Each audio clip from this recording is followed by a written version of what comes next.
this is WWJ Whipping with Joe. Anyway, this is our coronavirus era here. In a way, hopefully you folks are okay. And doing the social media and being away from people and staying home for the most part. I'm out there gathering some food here, so trying to catch some fish for dinner. I had a lot of people inquiring like if I had fish for sale. Basically, I don't sell my fish. I give away my fish basically. But anyway, so what I told them was that if you watch my videos, you'll learn a lot. But anyway, a lot of people inquiring on how I fish, because when I fishing, for the most part, either for GT or small game, there's a lot of rocks. And as I said before, you know, majority of my fish basically caught low tide. And high tide is a little big water, it's not too safe. But I make a quick video session, and how I get to do this thing fishing with a lot of rocks. A lot of people complain losing a lot of lead. And first of all, I'm using the Okuma. This is about 31 hours now. I'm usually popping for big game, but I'm going to make this video for small game. HMG, 7 foot, medium maybe. Now I got 40-pound braid in here. Okay, and remember my my fishing thing is WWJ Fishing Simplified. One rod, one reel, do everything. All I do is change the leader. So I can go from big game here, and then now I'm going to small game. So small game goes to the egg lid, ½ ounce. I don't use heavier than ½ ounce. The reason is because it's too heavy. And if the ½ ounce gets snagged in the rocks, you're bound to lose it. Why? Because it's just too heavy. The waves are not strong enough to lift this 1 ounce weight you got. So ½ ounce, maybe a little less than that might help, 2 3/8. There's a clinch knot here to a swivel. This is not a power swivel. It's a cheap swivel. Another clinch knot to, I'm using 8-pound test here, and about 5 to 7 foot leader. I use a BKNK number 10. This hook, by the way, is made in Korea. Got into these hooks back in the 1990s. Because my photography store was right next to a fishing store, and that's how I got into this. I use BKNK number 22, 24 for lures, and this one here. But so that's my contraption for small game. Okay, and of course now this is the grub. I only use 4 different grubs or 4 different jigs. Little dirty water.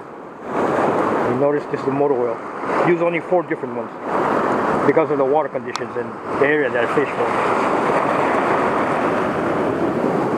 Now the reason why a lot of people are losing weight is because, number one, you're probably using 8-pound, 10-pound, 12-pound test mono going to a leader. Okay. So if you got 12-pound test leader, 15-pound test leader here from the main line, and you got like 8 to 10-pound tan here, and this is what happens when the weight snags, this ½ ounce or whatever you're using snags, you got to break it off, right? So this is what happens. You're going to pull it, and this is what happens. I got 40-pound here. Normally I use 50-pound braid. So you got your braid right inside. I got to go to this white so you can see. 40-pound braid. 8-pound test leader. If you snag here on the main line, it'll break off here in the main leader, right? If your grub stocks or your jig going to rocks, you'll lose the leader. That's fine. You got this and the swivel back. Now, if you got the weight snagged and you try to break it off with mono, guess what? It's going to break off, right? It's going to break off right here, basically. So what you're going to lose? You're going to lose the swivel and you're going to lose the weight. That's probably around close to 50 cents around there. I don't know, maybe 40, 50 cents at a whack. Now, if you go with braid, some of you going 30-pound braid, maybe, I don't know, 40-pound braid, you know, but I use 50. But in this case, I got 40 because I'm using this Okuma. So now, when you snag, like I said, you know, I'd say 90% of the time, maybe higher than that, when you unravel it, you're gonna break. The main line is gonna come off basically, or you might bring it back. But you will, since you got 30-40-pound braid, normally it'll unsnag the weight for the majority of the time. Listen, for the most time, okay. But so anyway, we're gonna throw in here, and I'll show you some other techniques. But that's the technique. So if you got mono, you guaranteed snag and you guaranteed lose it. Okay, my lure gun in there and went in the water, and I might have to make a new one here. Okay, I'm going to make a new one. I had to make a new leader here, sorry. Waves got him and went in the rocks here. Let me make a new leader here, it's only fast. And I got a leader on it, I'm just going to change the hook. Let's put a grab on it. So while you're watching me all this thing here, this is a quick video, like I said.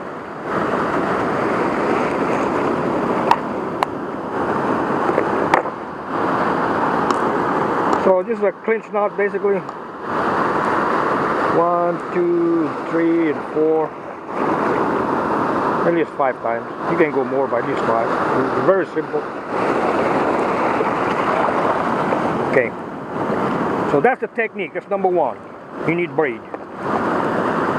No need, but you don't have to. It's up to you. I'm just saying that if you got braid, you know, you'll bring your egg layers back for the most part because it won't break off. It won't break off. Okay, so we got this thing here.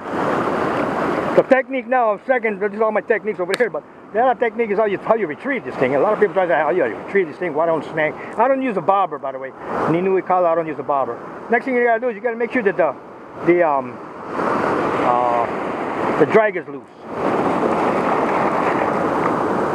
The reason is because you don't need a tight drag for small fish. So it's pretty loose. You don't, because the moai has a soft mouth. If you're looking for moai, they get a soft mouth. So you can't, you gotta wait for the waves to bring them in. So now what I normally do is I watch what the water is. You gotta get perceptive. So wait for the water. I normally throw when the water's coming in.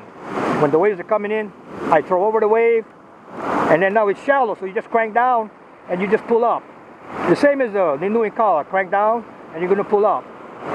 You're trying to bring it with the water. Crank down, pull up. You bring it in with the waves when the waves come in. Crank down, pull up. Crank down, pull up. That's all you gotta do. Basically, I got a hit right there.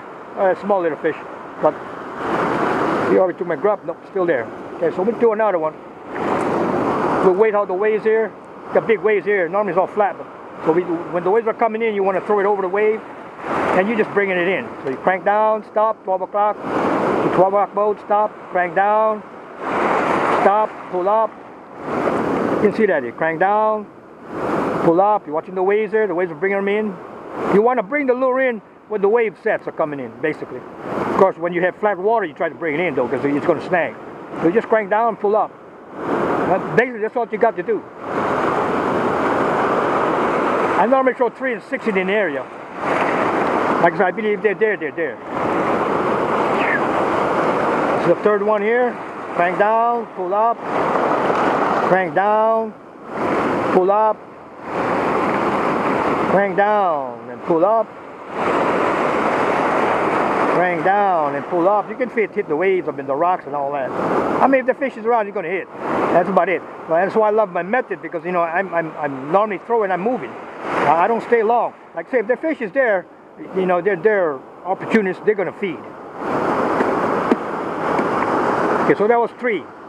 So now I look for another area. Now you see all the rocks inside there, right in front of me, and there's rocks inside here. So I'm gonna throw right in this pocket in here. So I look at good zones. I call them good zones. It's right in this pocket here. Why? Because you get obstructions, and the fish normally go around the obstruction looking for food. So we can do one here. We wait for the waves to come on in. You want water to be in there because it's low tide. You're going to throw them in a pocket in there. You're going to crank down and pull up. Crank down and pull up. Crank down and pull up. Crank down and pull up. Crank down and pull up. The reason why you do that, pull up, is you can feel it. You can feel the weight on the rocks. But anyway, now we got them hung up. So what I normally do is I try to joke it. Now if it's hard, then you know it's already hung up basically. Sometimes I wait for the waves to see if we can unravel it. Sometimes it does, sometimes not. I just keep on jerking it, let loose, jerking it, letting the waves bring the surge. Try to get the surge to get out, especially when it goes back. Sometimes the weight will, the line will take it off. Sometimes not. If not, then you hung up basically. So sometimes you can feel if the weight is hung up or the lure is hung up. Because right now I can see the weight. See, the weight is on top of here, so that means that the leader is hung up. So if you break it, you're going to lose the leader. So it's not too bad. Okay, this one it comes out. So it comes out. So I mean, that's stroke of luck. I don't use a bobber like I said. So that was number one. We're gonna throw another one in here. This is like a short clip. So crank down, pull up. Crank down. The waves are coming in, so you pull up. I'm trying to get the waves to you want this lure to be natural, basically. You're gonna go down. You crank down, lift up. It's coming with me. Bring it up. Crank down. Pull up. Crank down. Pull up. Very simple technique. So it's always moving, you know. We're always moving. So we got one more. I'm going to throw one more, and then that's about it. So I'm just making this short clip just for instructional purposes here. A lot of people ask me like, how do I don't snag? Like I said, basically that's what it is. You can't be like leaving it down there though. I mean, you know, you gotta crank down and you gotta pull up. You gotta make that thing move. But the thing about moe is, you know, they're slow. They're on the bottom, and that's why I like to fish in shallow water. 1-2 feet of water, probably at the most. I'd like to fish. Okay, now the lure is hung up because I can see the weight on the top end. So maybe something hit it. It said normally it comes off. So it snagged twice, came out. But like I see, you just don't just jerk them. You just want to wait till the wave goes back. When the wave goes back, and then you try to pull, let go, pull, let go. What happens then is the line goes up, back and forth, and the wave normally will bring the weight or the lure away from the where it was snagged at. That's the majority. Same as a popper. You know, a lot of people snag on poppers, and like I said, you know, that's a technique for that too. So, but anyway, this is technique for small game here without a bobber. I don't use a bobber. Like I said, it's only 3 or 6 per area, and you guys look for the good zones. Like I said, look for obstructions, shallow water, deep water, and basically that's about it. So anyway, thought I'd share that with you. Again, if you're this is a virus time, so make sure you take care of yourselves. But I just came out to make a video and try to catch some fish here, but they're not around. But I got some OPs, so that's important. Anyway, again, this is WWJ Whipping with Joe. Aloha. Okuma. I was popping earlier, so this will be hour number 31. Still smooth. We'll see. Went in the water today, fell down, went in the water. Second time already. Second time in the water. Got him dinged over here, but that's okay. Again, WWJ Whipping with Joe. The Azores. 4000H. Aloha.